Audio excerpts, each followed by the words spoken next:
How much money do you need to buy a home here in the GTA? Let's talk about it. So let's start off the video with the minimum amount of money that you would need if you're looking to buy a home here in the GTA.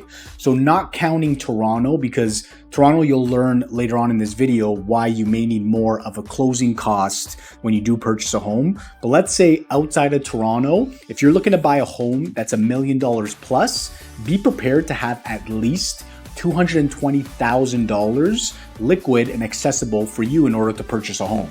Now, the reason you need $220,000 at least is because you would allocate $20,000 of that being a closing cost and $200,000 of that going towards a down payment. So to make things simple, if you're looking to buy a house, the average cost nowadays, you're looking at over $1 million.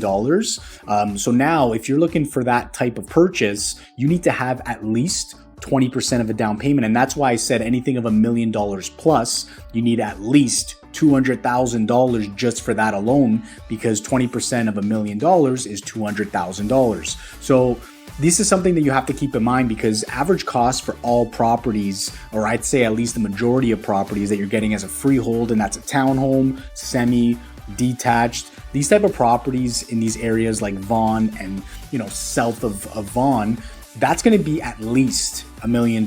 Sometimes you'll get that 950.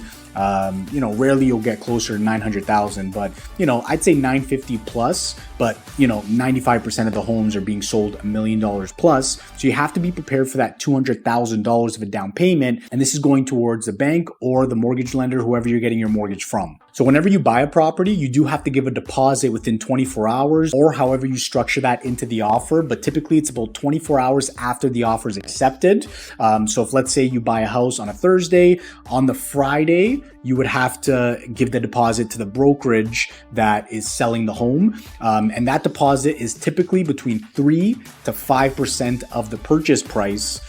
So make sure that you have that ready to go for when you're putting in offers, because if you have your money tied up in TFSAs, RSPs, sometimes it takes longer than 24 hours to get that money out. So make sure you're doing these things beforehand so that you're prepared before you even put an offer in of what to expect. Now, you could give less than 3 to 5% of a deposit, but that has to be accepted obviously by the seller. Rule of thumb is that it typically has to be 3 to 5% of the purchase price. And just to make sure that everybody understands, that gets taken away from the down payment. So for example, if let's say that you're giving the $200,000 of a down payment, whatever you give as a deposit, you would minus that out from the down payment, and that's what would be owed on closing to the mortgage lender or the bank for what you would owe on that day. So for example, if let's say you're giving a $50,000 deposit to the brokerage and you're giving a $200,000 down payment to the bank, you would now owe the bank $150,000 on the closing date, because you already have $50,000 with the brokerage that's being held as a deposit.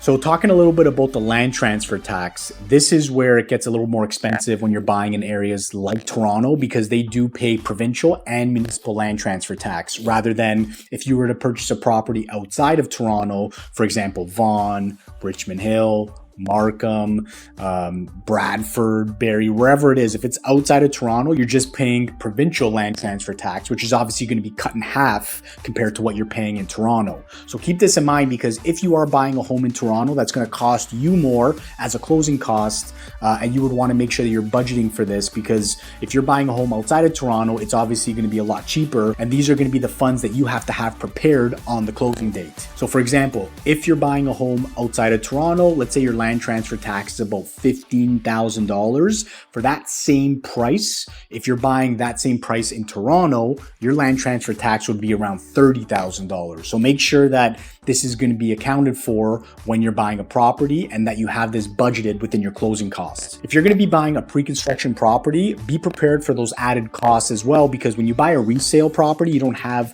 certain expenses. When you buy a pre-construction home, you have things that you have to budget for, like levy costs, HST that you would have to pay to the builder if it's an investment property. So these are amounts that you have to have ready before the closing date to make sure that you don't run into any issues or short funds to not be able to close. So to clarify a little bit for the pre-construction closing costs, levy fees would be things like the work that's needed to bring electrical wiring or plumbing to a property that's not easily to be accounted for prior to selling the property. The developer would give these charges to you on closing as a purchaser, and that would be your responsibility. You also have occupancy fees that you're paying, which, to make it simple, you're basically paying rent to the builder to be able to live in your property because it is ready to be lived in, but maybe that subdivision or that building is not ready yet, so they can't close the property, but they are charging you to have your specific property built at that time.